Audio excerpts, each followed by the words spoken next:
Hello and welcome back to The Inner. Today I have with me special guest, Katharine Wang. Hi, Katharine. Hi, Nelson. It's so wonderful to be on your show. It's such an honor. Awesome. If you could introduce yourself to the viewers. Yeah, absolutely. I'm Katharine Wang, a co-founder of Age to Come University, which is an online place where we offer classes to really help people step into this next age spiritually to unlock all of who we are inside that divine image that God's placed within us. I've, in previous things I've done, I've been to law school. Yale Law School, was a lawyer for almost a decade in Washington D.C. I've been to seminary and studied that, but I found my deepest connections with God from that love-filled connection within. So not having to get educated or anything like that, but being blessed by that, but finding this deep, amazing connection with God from within that I love to be able to spark in other people. Awesome. So I was going to lead into how did your journey with God begin? Well, my journey with God, began before I have conscious, memory of it. I've known God as long as I can remember and loved God as long as I can remember. I grew up in a Christian family, like a very traditional kind of Christian family. And when I was in law school, so my early 20s, I started thinking there's got to be something more than just reading my Bible and going to church and memorizing scripture. I was doing everything that I had been told, to do to draw closer to God. I was fasting, I was praying, I was memorizing huge chunks of scripture.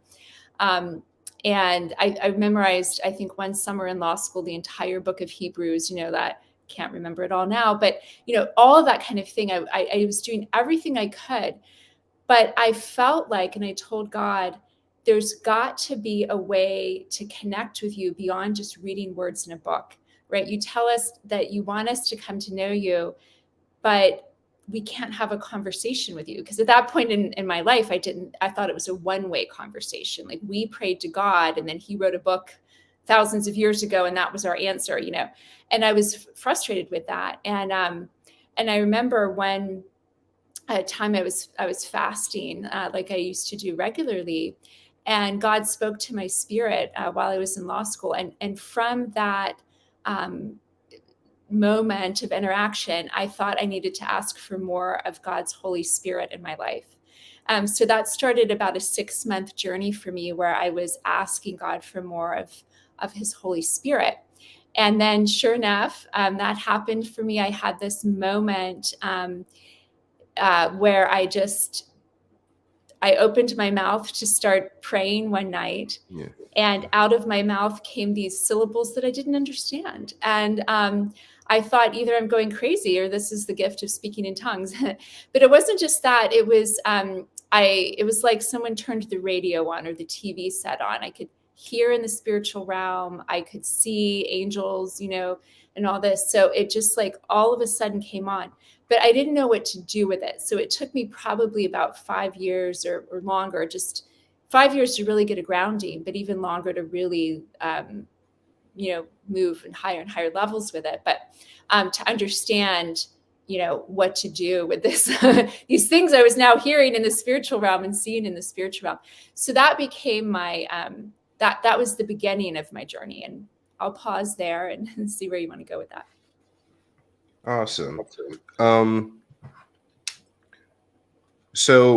you used the phrase next age. Could you talk about that for a little bit? Yeah, absolutely. So we in our culture tend to divide time in like days and hours and minutes and seasons and years and decades. The Bible does all of that, of course, but the Bible adds another category that it calls ages. And an age is roughly 2,000 years. And it measures, so a day is like the amount of time it takes the earth to like spin on its axis once, right? A year is like spinning like all a revolution around the sun. And age measures the precession through one constellation in the night sky. I'm going to give a real simple explanation. There's more on our website, atcuniversity.com. There's like pictures and graphs and stuff. So an age was something set up by God. The Bible mentions the ages and all that to mark a bigger passing of time, right? So we know why we mark days and years and stuff, but why would we need a passage of time to mark an age of roughly 2,000 years? And the reason for that is God wanted to set ahead of time these milestones for the maturation of humanity as a whole.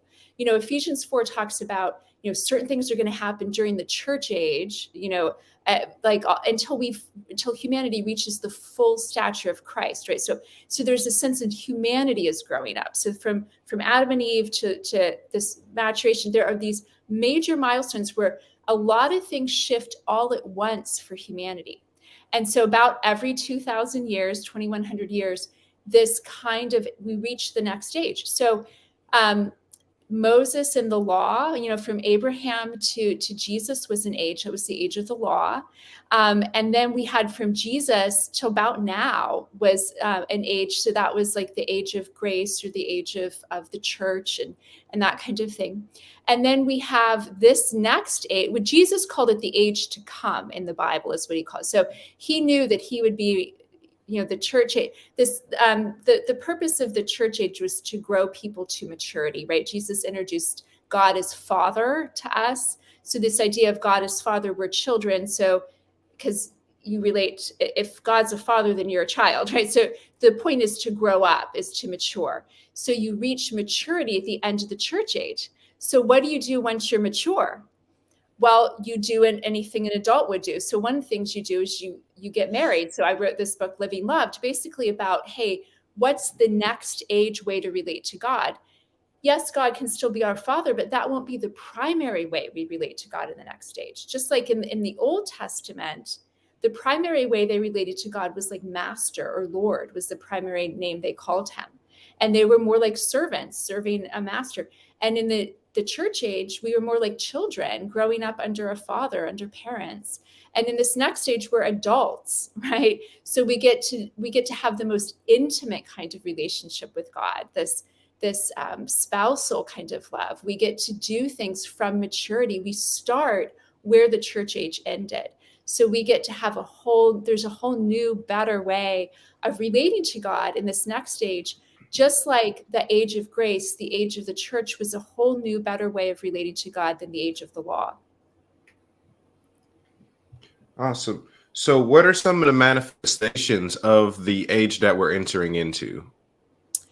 Yes. So one of them is going to be increased intimacy with God. So we're moving towards a greater and greater realization of oneness with God or intimacy. Just like Jesus moved us from master to father, much more intimate.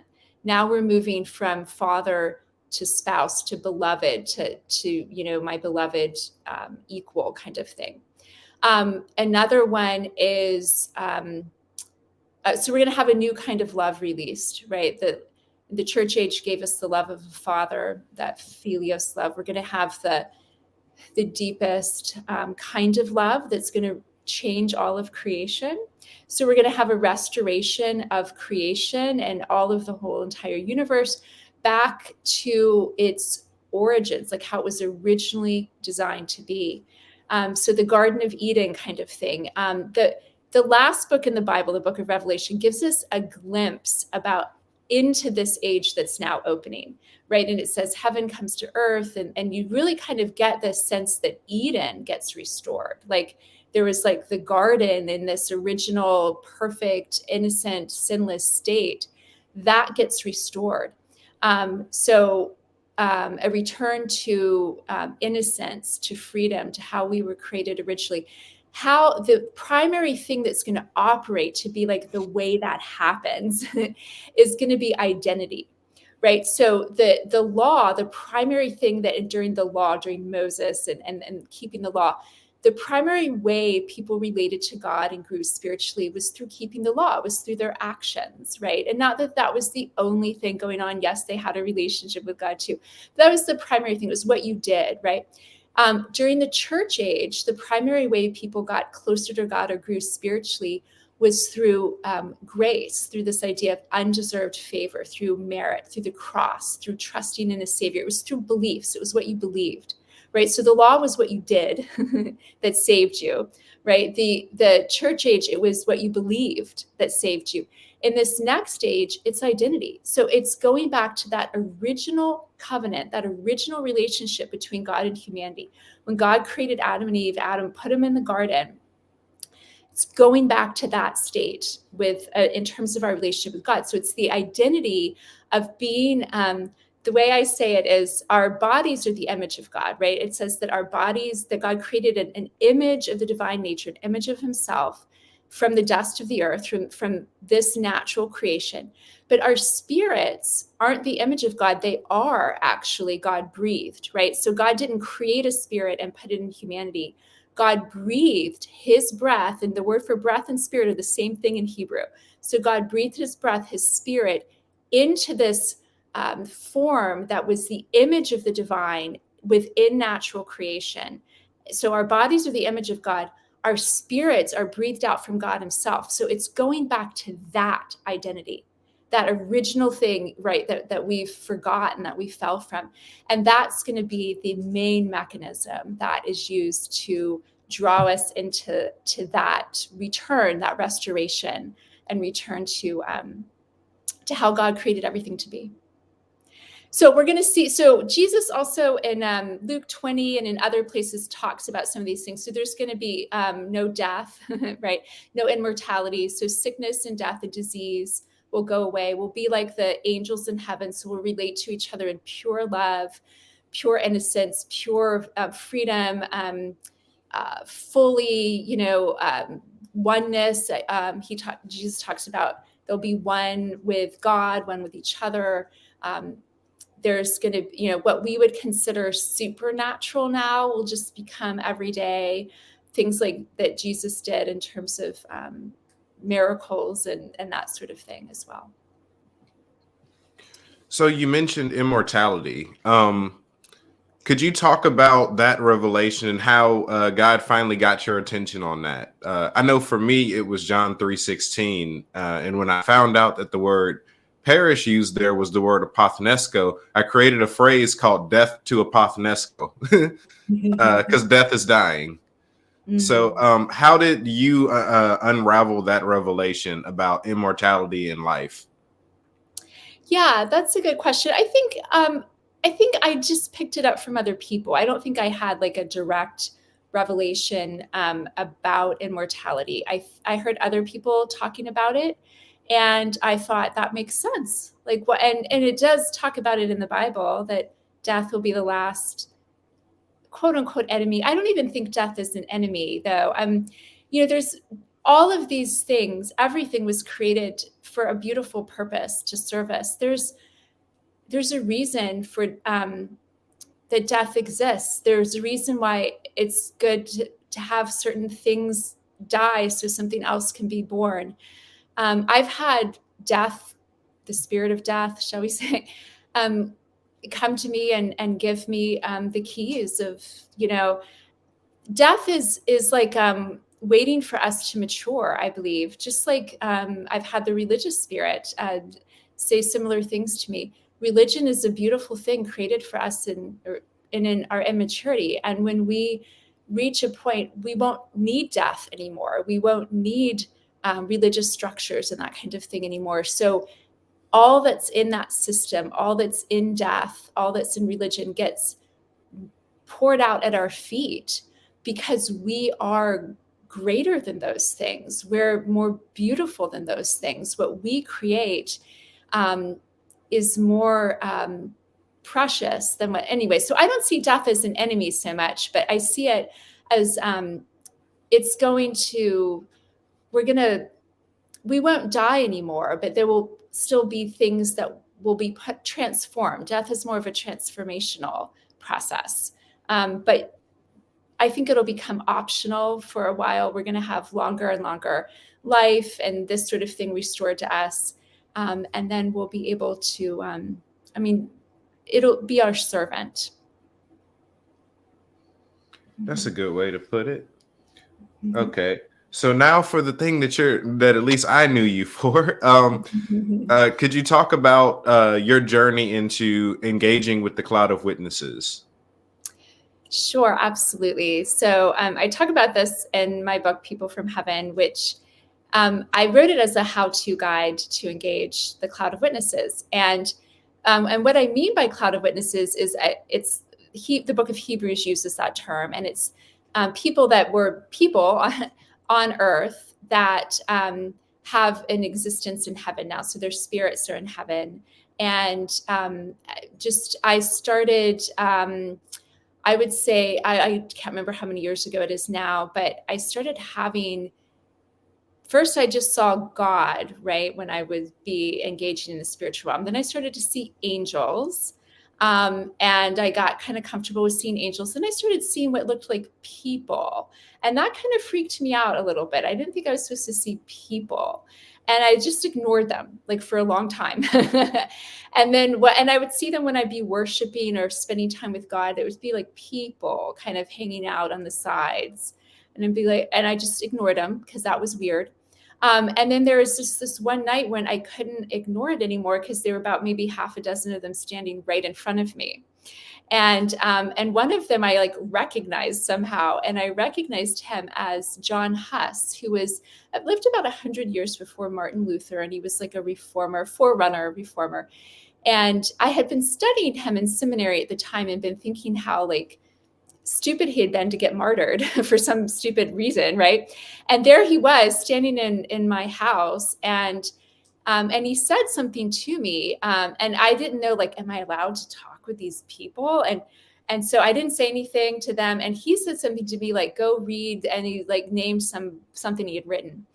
And I thought about it afterwards. I was like, well, what's the harm in going and reading something that this guy wrote, right? Like, so I went and looked it up, and I saw his heart. His heart was, he gave his life for a number of ideas, but among them, this idea that everyone should be able to read the Bible in their own language. And I thought, well, that's silly because that's a fundamental thing, right? Like, you don't have to be able to read the Bible to like be saved or know Jesus or whatever. So he was stupid to give his life for that. And I realized in reading some stuff that he wrote that what he really gave his life for was this idea of, I want to open up what God wants to open up on earth. And the next thing in his generation was for people to be able to read the Bible in their own language. And if that had never opened up, all the stuff, the revelations that we've had since then, the last 600 years, would never have happened because people wouldn't have been able to really dig into scripture themselves. So it might have seemed to me like a silly, non-important, non-foundational reason, but it was what God wanted to do, and it was the next thing. And I knew Jesus was saying to me, I want you to have that attitude. Are you willing to give everything for what I want to open up next on earth, what needs to open up for humanity to step into what they need to step into? So I started to see him not as this stupid, martyr, but as this amazing, sacrifice that he made. So anyway, after that encounter, I started having people from the cloud of witnesses just popping into my space. And I got comfortable with it. It was 3 or 4 years that went on. I didn't tell anyone but my husband because I thought that was weird. Like, I thought people would, I don't know, like ostracize me or something. So I got comfortable with it, but I'd never heard of anyone else ever talking to the cloud of witnesses. And then a friend of mine invited me to an Ian Clayton conference. And she said, you've got to go because he talks to Enoch all the time. And my husband's name is Enoch. So I thought she meant he talks to my husband all the time. And I thought, what in the world? I don't know this guy. I don't think my husband knows this guy. Then I realized she meant he talks to the Enoch from the Bible all this time. So I was like, here's somebody, the first person I had ever heard of who speaks to the cloud of witnesses. I've got to go check this out. So when I went to that conference, it introduced me to this whole, world of mystical Christianity that talked to the cloud of witnesses. And it kind of took it to the next level for me. And then maybe 6 months after that conference, I was sitting with a couple friends who had been in the mystical movement longer than I had. And I said, so like, how often have you guys talked to people from the cloud of witnesses? And they kind of looked at each other and said, never. And I was like, really? Like, if you can talk to God, you can talk to people from heaven. It's not that hard. So I sat down and I wrote this book, but I didn't do anything with it for a couple years. And I wrote it as a how-to guide. So like different categories of people that you can meet in heaven. At first I thought I was just like randomly having encounters. And then I realized I was actually triggering the encounters. And there were different kinds, like categories or kinds of people that you can meet, and what I was doing to kind of trigger an encounter with this kind of person or that kind of person. So 7 categories of people you can meet. And I think it's like 7 ways to trigger encounters with the cloud of witnesses, and then 7 things you can get from those kind of interactions. And not that there are only 7 things you can get, but that's just how the book is structured. I'll just end by saying this. One of the things that warms my heart the most is I've heard from people all over the world now who have read the book and taken the class. There's an online class that goes with it. And they tell me that reading the book or taking the class has opened those encounters up for them. Like, more people than I can count have told me that. And so I'm excited that the book is not just information. It also seems to be opening something in people for the same kind of thing. That's great. So if you could share a few of your encounters with the cloud as well, just a few more. Yeah, absolutely. Oh gosh, let me think. Is there any kind of encounter you're particularly interested in? You're like, no, doesn't matter. Not specifically. Not specifically. Okay. So, gosh, I have an answer right off the top of my head on that one. Okay, so mentors is a category of people that you can have encounters with. And one of the first people that started coming to me for several years, sort of regularly, was someone that kind of functioned as a mentor. Actually, I had several different spiritual mentors. So one was a person who lived on Earth in the 20th century, died before I was born, that kind of thing. But he came to me probably the first time he came. I knew he was someone that had like walked in heaven a lot, and I'd heard like stories about him, but I didn't know his life terribly well. Like, I heard he could like walk through walls and stuff, and was up in heaven a lot and stuff like that. So he started coming to me. I remember the first time he appeared, he just like popped into my space with a couple other people, like 2 women with him, I think, but I didn't recognize the women. And he said to me, keep going and you'll get here. Like, you'll get to where we are. And I knew and then he like disappeared. And I knew what he meant was, if you keep going on your journey, you'll get to the point where we are, where you're just popping in and out of heaven. And I'm not walking through walls yet, but that kind of thing. And at the time it seemed unbelievable that I could ever, get to that place. But now I'm in heaven all the time, with that kind of thing, very comfortable with it. So he was absolutely right to keep going. And there was another mentor from the Bible, right? So Ezekiel actually started coming to me, and I like accidentally met him. I think I was reading someone else's encounter that he had with Ezekiel, and it opened up an encounter with Ezekiel for me. And as it turned out, Ezekiel and I felt like we had a lot in common. Like, we hit it off. And he told me, like, why don't you come meet with me? And we had this set time. It was like I can't remember what it was now, but like every Monday at 3:00 or something like that. I would just like intend to connect with him, and he would come. And sometimes he would bring like, he would always bring stuff he was working on, right? So he was like working on ways to help people have better encounters with God, like kind of encounters he did. A couple of times he would brought something that he wrote, like a poem that he wrote about an encounter he had with God that he wanted to share with me, because he was like, I think you'd appreciate this. It was like a real friendship with someone. Like he would share what was going on with him, and then he would give me feedback. He's like, you're partnering with fear. You know, why are you doing that? One of the things I love about interacting with cloud of witnesses, it's like talking to God or an angel, and that they can cut through your mind or your all those barriers and go straight to the heart. So he could say something to me, and my mind wouldn't be like, should I accept that or not? It would just go straight in and change me. Like a friend might tell me, you have too much fear in your life. And I'd be like, okay, right. Maybe, you know, he could just tell me that and it would shift something in me instantly. I'll share one more story because I feel like this is for somebody. So I wanted to start unlocking time, you know, mastering time, being able to have time become my servant, right? So long story there, but I was taking this class in heaven about how to, you know, taught by an angel, about how to do simple things with mastering time.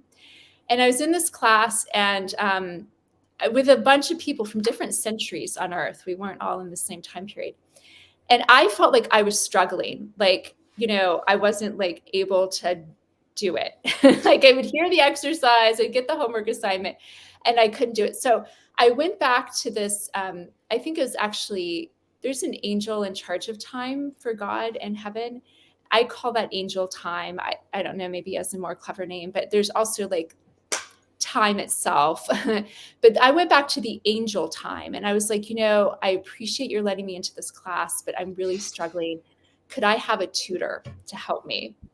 And so he was like, of course. And he actually said there's a lot of people that have asked to tutor people on Earth about time. And so I'll find someone suitable for you. Like there are more people in heaven that wanted to tutor people than there were people requesting to be tutored on Earth. So the next time I went to class, and how I went to class, I just intended like, I'm going to class. It was again one of those like every Wednesday at 3 or whatever it was. I would just intend, and I'd spend half an hour. I was in the classroom, and there was this person standing next to me, and he said, "Hi, I'm your tutor." And he really helped. Like, and he was a person who had lived on Earth, and he hadn't gotten interested in helping people with time until after he got into heaven. It wasn't like his thing when he was on Earth, but we became friends actually. So and he was very helpful. He helped me make more sense of the classes and go further with all of it. I'm still not where I want to be with controlling time and having time be my servant, but with the tutor really did help. So it's another thing that cloud of witnesses can do. That's awesome. Your encounters with Ezekiel kind of remind me of when Solomon began mentoring me, where he would only meet me at certain times, specifically because he was teaching me to function in kingship. So I guess he was trying to make me more disciplined. So if I missed the meeting, even by 2 minutes, he'd disappear and he wouldn't let me talk to him till the next week. Oh my goodness. That's So he's amazing. like, either be exactly on time or don't show up. Wow. I've had Solomon mentor me on some things too, but he hasn't been like, you have to be on time. So that's really cool. That is super cool. Yeah. And I could understand like having a hard time picking between a few because I have like a whole journal full of those things. Yes. Wow. Which is something that I'm looking forward to. I'm curious what you can speak to this idea, but I've been seeing for some time that our involvement in our community building with the cloud of witnesses is going to increase to the point where the same way me and you are recording together, I might have Katharine Coleman on here eventually. Wow. Yeah. Just to be dramatic. But that level of interaction with the cloud of witnesses is increasing. What can you say to that idea? Yeah, I wouldn't be surprised at all. I have very regular interactions with the cloud of witnesses, and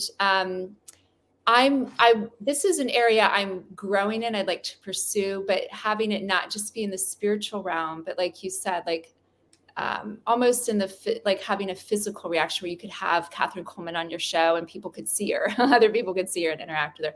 So I've had some encounters. The encounters are heading more in that direction, but yes. And I have also, I thought cloud of witnesses had to be people that had lived on earth and died and now they're in heaven. But I've had encounters with, to me, it seems like people who are going to be alive in the future as well. And if you think about heaven being outside of time, that would make sense, because here we experience time as linear. I think we're actually moving away from experiencing time as linear. I've had experiences where, I've gone into the future and interacted with people in the cloud of witnesses, or just people in the future. And they've given me things, for example, even I think when I was writing the Cloud of Witness book, there's someone that I kind of got to be friends with, but he's not born for another couple hundred years, right? And he handed me a book of stuff to help me unpack these principles, some of which I put in the Cloud of Witness book. But he said, because you and your group, wrote this stuff down, it became it was the baby steps that we started with that enabled us to break into these higher truths that then enabled me to come and give you this so that you could write. It's sort of like, well, which came first, the chicken or the egg? I think time is going to become fluid. Space is going to become fluid. So, right, going to interact with someone from the past or the future in a real life kind of way, I think that those sorts of things are going to start happening. Are already That's happening. awesome. So, changing the topic a little bit, what can you talk about? What can you say about the Order of Melchizedek? Yes. Okay. So I've heard about the order. I've read a book by Ian Clayton on the Order of Melchizedek. I've interacted with Melchizedek a couple times, not that often. It's not that, to me, that was a revelation in the Sons of God movement, with this idea of we're maturing and getting to maturity. I attempted to interact with heaven from that mindset, from this mindset of I'm this maturing son, so to speak. But heaven didn't want to interact with me like that. And I think it was because my primary way is I'm helping open the door is in the next age, which we're not trying to mature. We're already matured. So let me give you another example of that, of like the 7 spirits of God in the Sons of God movement. That is something that's there to help us mature.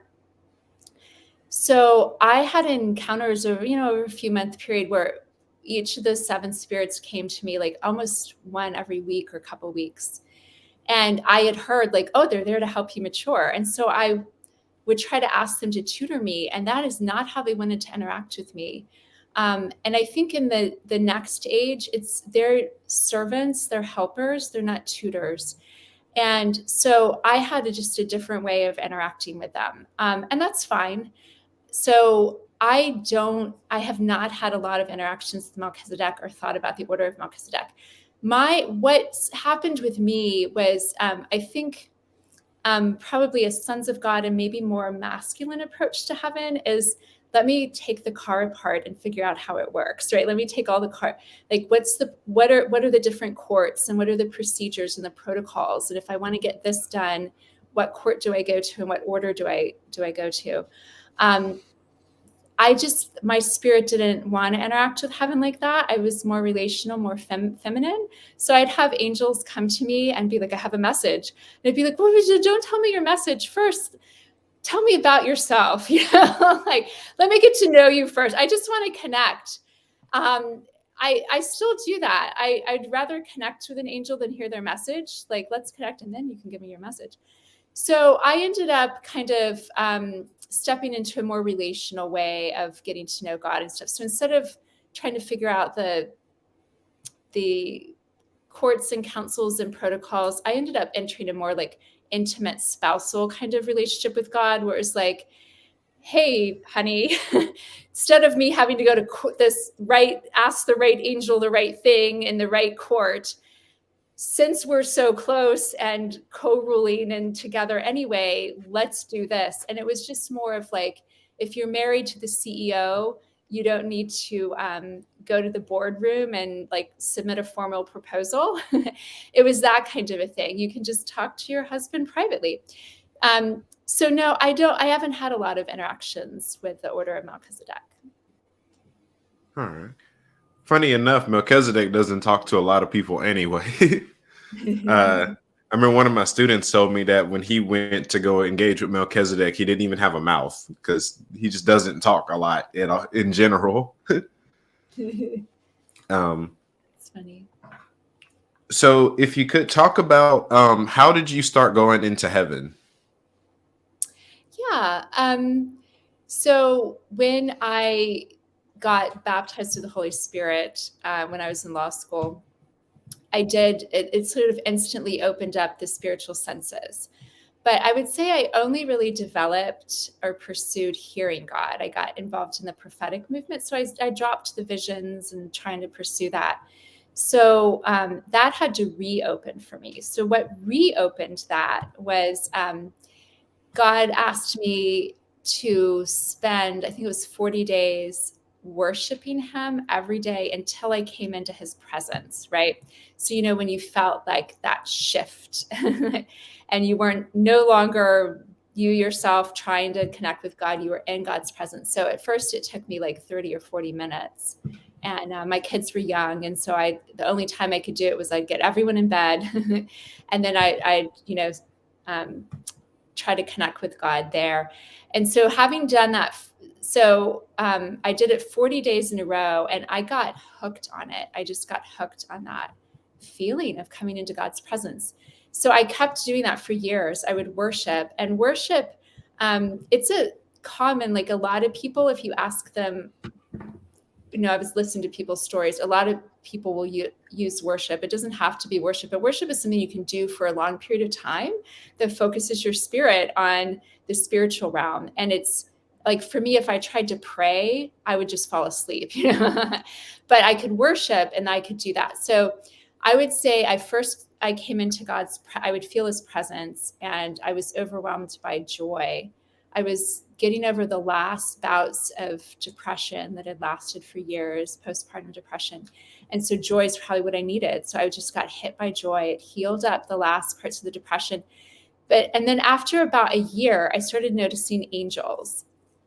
And so how I did that was, how I kept opening that was I would think that maybe I saw an angel and I would, go to wherever, like if I thought the angel was right there, I would like focus all of my spiritual attention on that spot for several minutes. And for months, it was nothing. I just never saw anything else, never heard anything else. But I didn't give up. I kept doing it, kept doing it, kept doing it. And what I didn't realize at the time is I was doing what Hebrews talks about.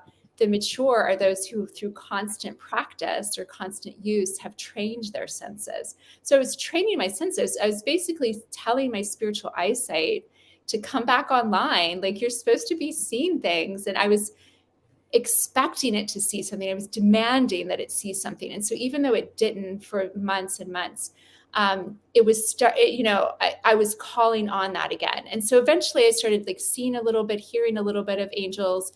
And then that expanded and grew. And then the cloud of witness. So it was worship was my path back into opening that up in its fullness or fuller. Awesome. So what are some of the characteristics that you noticed are similar to how people think of heaven and some of the characteristics that are completely different that as far as how heaven's presented in pop culture? Oh, wow. Yes. Well, I used to think heaven would be so boring because we'd be just sitting on clouds, eating popcorn, of course, and chocolate, because I love both of those, watching events on earth. I didn't think that there were actually things going on in heaven. So, to me, heaven is, well, I'll talk about Zion, I guess. It took me a while before I went to, the Bible talks about Zion. It's a nickname for Jerusalem in the Bible, the Jerusalem on earth, but there's also like a heavenly Jerusalem or a heavenly Zion. And in fact, the word Jerusalem itself is plural. It has a plural ending in Hebrew. So it's this idea, it's the feminine plural ending. It's this idea that there are two of them, right? So Jerusalem on earth and Jerusalem in heaven. And so I kind of look at it as like the capital city of God's kingdom. So I remember the first time I went there, it was like, I thought it was the most beautiful place I'd ever seen. And I just was calling it the beautiful place. And I could see why the Bible called Israel the beautiful land, like in Daniel.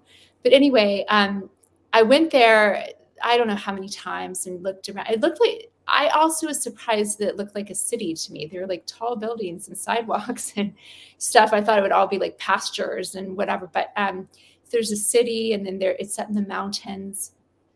They're beautiful. There are public parks, the way I see it, and all that. But anyway, I was with a group of people, like they call them ascension groups, and I was with a group of people, and I was like, "Oh, you have to go to this. I have to take you to this place I've been. It's like amazing." And so I took this group there, and as we're approaching Zion, someone and it was a group from all over the world. I had never met any of them. Says to me, and I was very new in this whole ascending thing. And one of them says to me, "Oh, I've been here before. Isn't this Zion?" And I was like, "Oh, it has a name. Oh, it's Zion."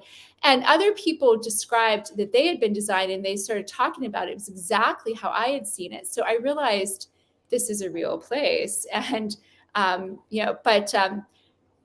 so that surprised me, that people could go and we could be from all over the world and never have met each other and be the same place and have it look the same way in heaven. Another thing that surprised me, though, is that there are places like that are real, and it seems like no matter what culture you're in, you'll see it the same way. But there are other things in heaven that, or communication in the spiritual world, that seem to be filtered. It's almost like filtered through my cultural and linguistic lens. So, for example, one time I was in a vision with having dinner with Jesus, and we were both dressed in these very like formal clothes, almost like what I was in a red dress. I remember my hair was up in a bun, and we were like eating this Western food, but it was very like with silver, fancy plates and all this stuff. And then about halfway through the meal, the scene suddenly switches, and I'm an Asian woman with still in a red dress, but it was a dress that like Asian nobility would have worn a couple hundred years ago. And my hair was up, but we were using like very fancy chopsticks, right? And we started interacting like that, and Jesus is dressed Asian. And then it switches back to I'm a Western woman, and then I'm an Asian, and it's an Asian, and then Western. And I was like actually kind of bothered. It was annoying. It was bothersome. It was distracting. And so we get to the end of the meal, and I was like, "Jesus, why did it keep switching back and forth?" And he was like, "Oh, that just means that you're comfortable in both cultures." So I'm a Western person living in America, but I'm married to an Asian man, and I've been married, for 20 years to an Asian man. So I'm comfortable having dinner with an Asian man. And I'm comfortable, so it was back. So it was like it's like God or us has this intention that gets broadcast over the spiritual airwaves of, I want to have a fancy dinner with you, and the colors we're going to be wearing and how you're going to look. But that message gets filtered through my cultural lens. So my mind couldn't decide if it was supposed to look Western or Asian, right, in that particular one.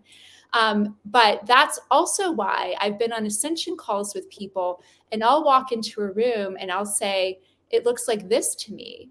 And they'll say, "It looks like that," and it's something different. But it gives us the same feeling. Does that make sense? We're in this, for me, it looks like a library decorated a certain way. And for them, it looks a little bit different, but it's meant to give this impression of knowledge is being released to you in a comfortable setting. So for me, it looks like this comfortable library, right? But the books tend to represent knowledge, and the kind of furniture looks more comfortable to me. But their idea of knowledge in a comfortable setting might look a little bit different. So it's the same message, but it's being filtered through our personal, what does this mean to me personally and culturally? that was something that surprised me too. And then sometimes people think that they're off. I'm not seeing it exactly how someone else is, but no, you're seeing it exactly how you're supposed to. Yeah. So with that being said, what would heaven on earth actually look like? And what do you believe are some of the steps that we who are either maturing or have passed that point, what do you believe we can do to get in alignment or help earth look like heaven? Yeah, I love that question. So I think there are a lot of different parts that, and things that need to happen to make heaven on earth again, Eden on earth. I think the part that was given to me and my group was the way heaven explained it to me was the foundation through which everything in this next age is going to be built on. And that is a different kind of love and connection between heaven and earth, or God and humanity, than existed in a previous age. So, from one perspective, the problem with creation right now, the problem is that it's being sustained by, I don't want to say the wrong kind of love, because there's nothing wrong with love, but not the kind of love that can bring it back to its original state. And that is, it's kind of like the love of God as father, almost like single dad, sustaining creation through this like heaven loving earth and keeping it alive. But that's not the kind of love that'll bring the restoration. The kind of love that brings the restoration is that the most intimate kind of love, like I wrote this book, Living Loved. It's about like a marriage relationship with God. So not the father son kind of, like, that's beautiful and that's wonderful. But the marriage kind of relationship, Jesus is called the bridegroom, and the Bible ends with a wedding feast. And in the Old Testament, God calls himself the groom. And the whole Old Testament law was seen as like the wedding documents between God and his bride. And Song of Solomon is, as if you ask the rabbis, what is the heart of God's desire? Like if any book in the Bible was expressed that the very inner holy of holies of the Bible and God's desire, the rabbis would have told you Song of Solomon. That is God's most intimate, deepest desire. And that's all about this intimate kind of relationship. And it's a different kind of love. It's not a fatherly love. It's not an agape love. It's the most passionate, fierce kind of love possible. So it's almost like God and humanity got a divorce in the Garden of Eden, and we're getting back together. It's like creation is having its parents reunite. And this deepest kind of love that I believe is meant to be the foundation that everything else is going to be built from. And, Jesus when he talked about the church age, he said, if you build on anything other than the rock, meaning him, the message he had, that it was going to be on shaky ground in the church age. And I believe it's that same principle. If we try to build anything, any kind of restoration of, of the next age or anything, but not on that foundation of that kind of love, it's going to just fall apart. It's not going to last. So I feel like me personally and my group, the group that's forming around that message, our, commission is to reintroduce that kind of love and that kind of love relationship between heaven and earth, God and humanity, that will spread to humanity, but will spread to earth as well, like nature itself. Not too long ago, I had an experience where eternity, so kind of like immortality, but not exactly, the being eternity, came to me and said, I want to give you a glimpse of Eden, this future Eden restored to earth. And she took me into this place and she said, pick up some of the soil, some of the ground. And I picked it up, and she said, what do you sense? And it was the most blissful, amazing kind of love frequency coming out of the soil. And she said, that is what all of creation is meant to resonate at, that frequency, right?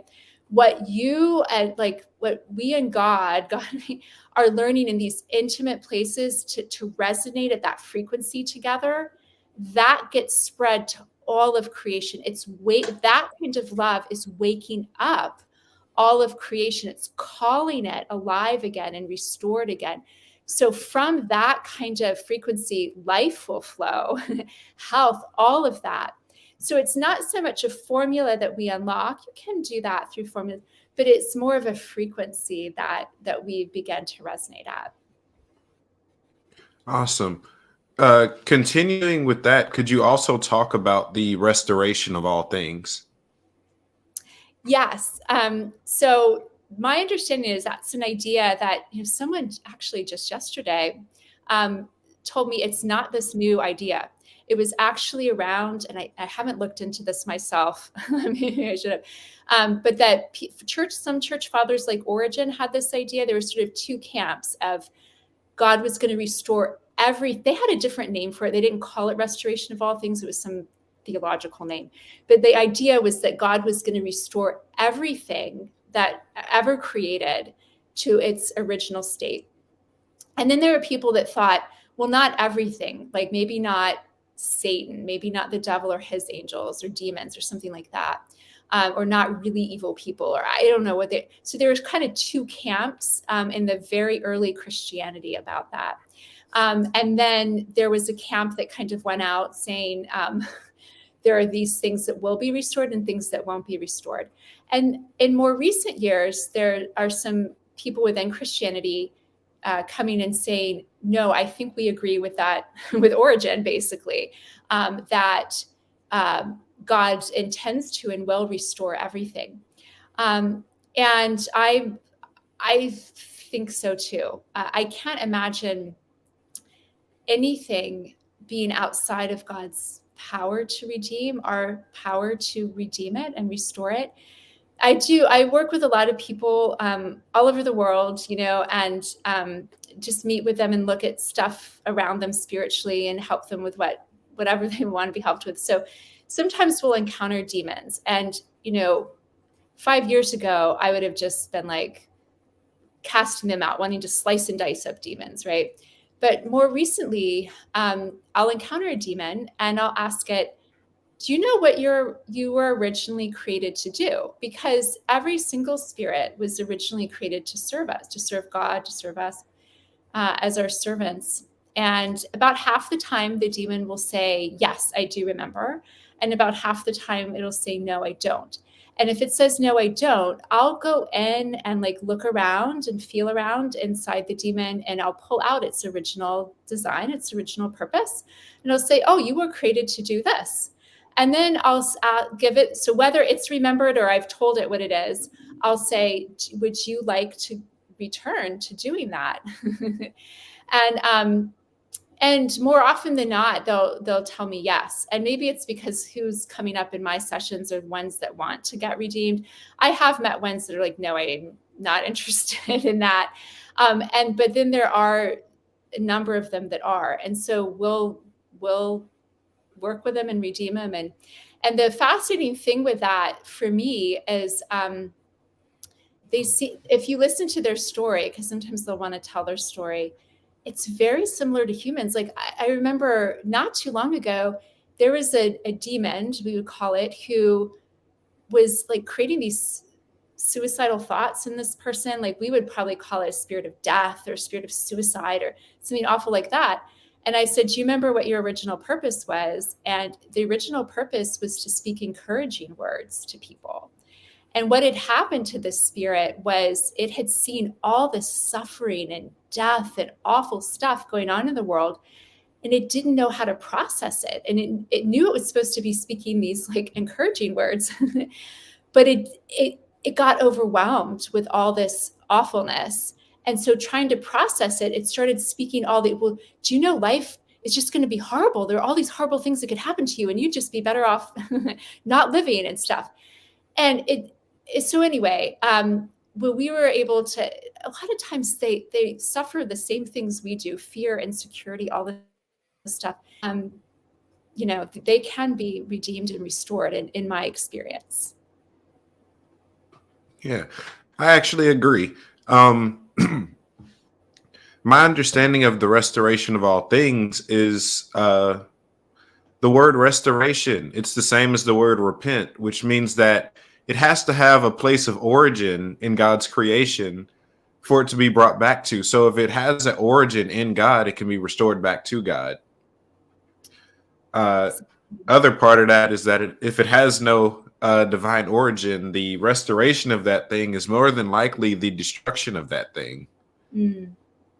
Because Right. many It's things were created out of our fallen nature. right, right. And we could read, yeah, those could be redeemed or changed or given in. You can repurpose them sometimes, Mhm. you're just destructive spirit, go destroy things holding me back, or something like that. And the interesting thing, I actually have not said this publicly yet, but I will. A lot of times, what trips people up and what tripped me up is these Bible verses about this lake of fire having been created for Satan and his demons, Satan and his angels. I think it says that they would be tormented day and night forever and ever. And I was encouraged to look up that verse in the original Greek. And the first thing I realized is the forever and ever is actually the word ages there. It's like an Mhm. age and an age, so like 2 ages or something. So it was like a specified period of time. It was almost like you're on a timeout kind of thing, like a 4,000 year timeout, a double age timeout. But then the word tormented and like fire and all that. So fire can be cleansing, we know that. But the word tormented, when I looked that up in the Greek, uh, the origin of that word is like a stone that they would use to test the true nature of a metal. So they would rub a metal against that kind of stone to see, is this a true metal or not. And so the idea is, we're going to rub you. It doesn't mean torment. We're going to rub you until your true nature comes back out. That could be a way to translate that word just as easily as torment. To me, it gives this idea of, if you have silver and it can get, we have silverware handed down to us from my great somebody or other, and it can get that, is it dross or tarnish on it, right? So Mhm. the silver is just gorgeous, but it gets this tarnish, it turns black, and it looks all messed up. But how do you rub it? You rub it. So the silver, the true silver never went away. It just got covered up with something. You rub it, rub it, rub it, and you're restoring its original state. So, it makes you wonder if this lake of fire created for Satan and his angels was a promise to bring restoration to them. One day, when you're done, doing your job on earth, whatever they were doing, helping us, however they were, help in this journey towards maturation, we promise to restore you to that original state that you were in. And we will, day and night, we will not stop rubbing you until you shine in that original state again.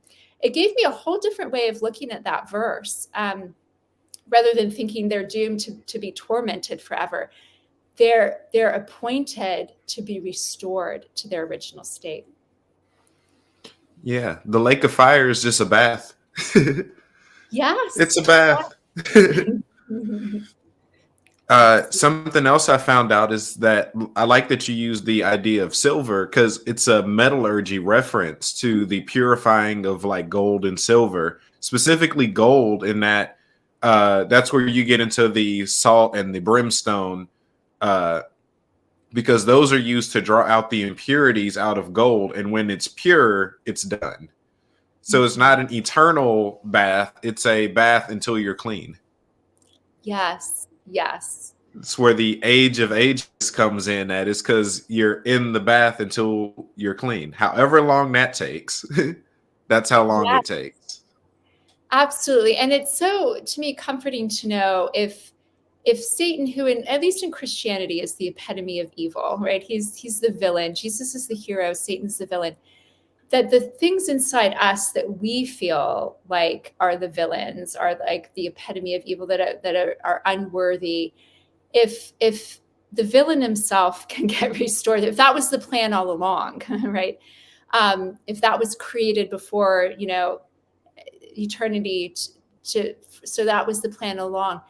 Anything in me that I feel like it doesn't deserve heaven or whatever, all of that, if Satan can get restored, then anything in me can get restored. There's nothing outside of there's nothing unworthy in all of creation. Yeah. I'm glad that more and more people are waking up to that idea, because far too long the idea of torment or the idea of hell, as people created it, has been the number one catalyst for evangelism, which led people in every direction but God. It led people next to, under, but never actually to the position we were all called to. It brought them to church, didn't really bring them to God.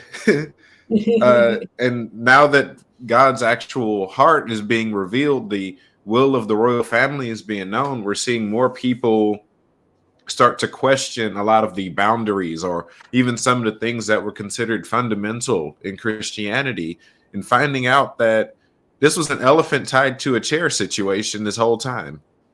Mm.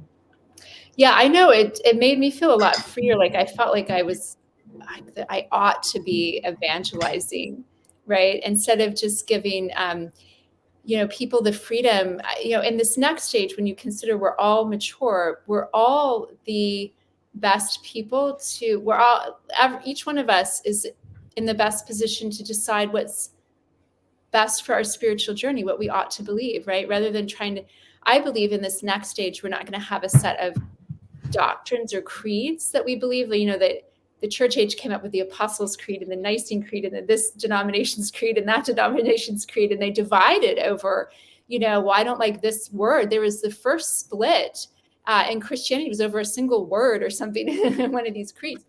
And so it would get very nitpicky.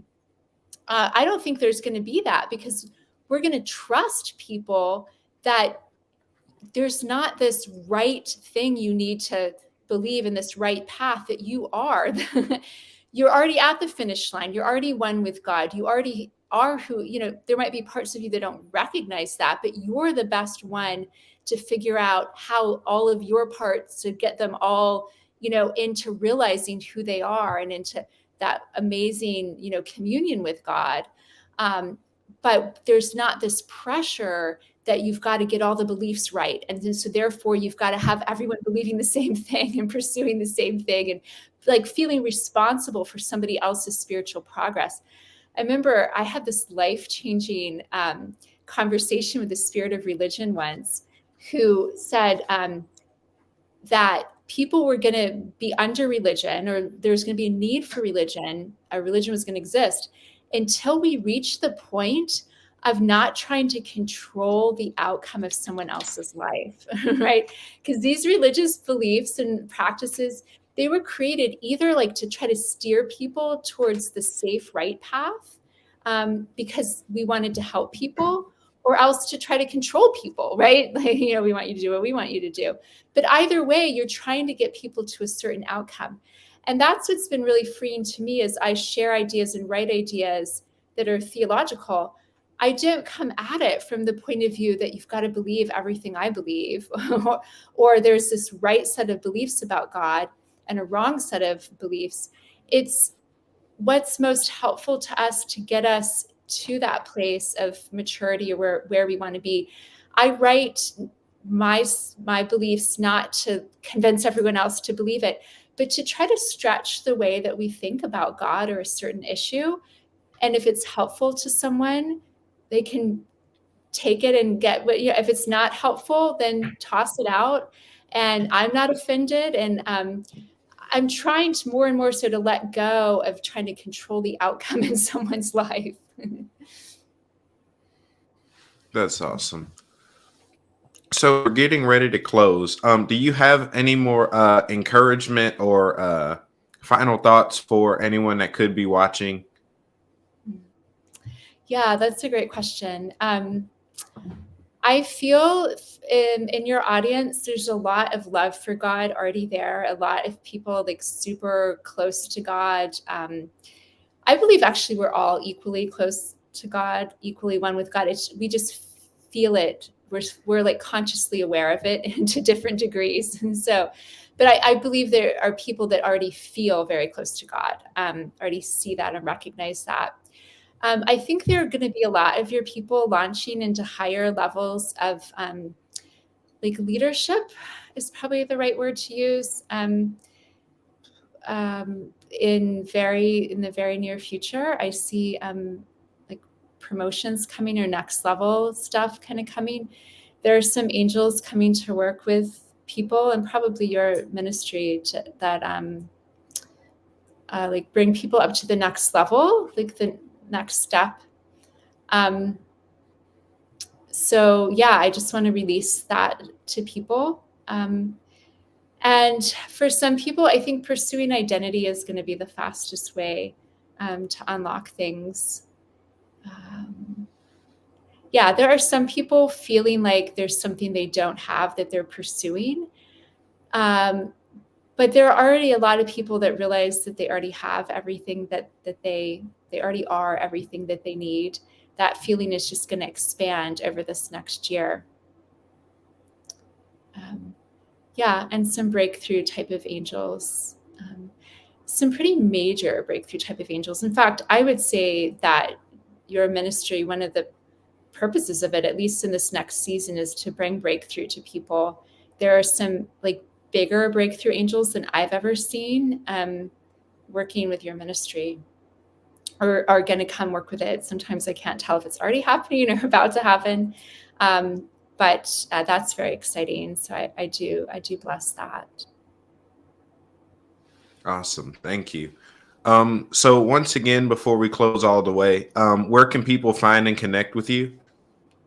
Yes, on our website, which is atcuniversity.com.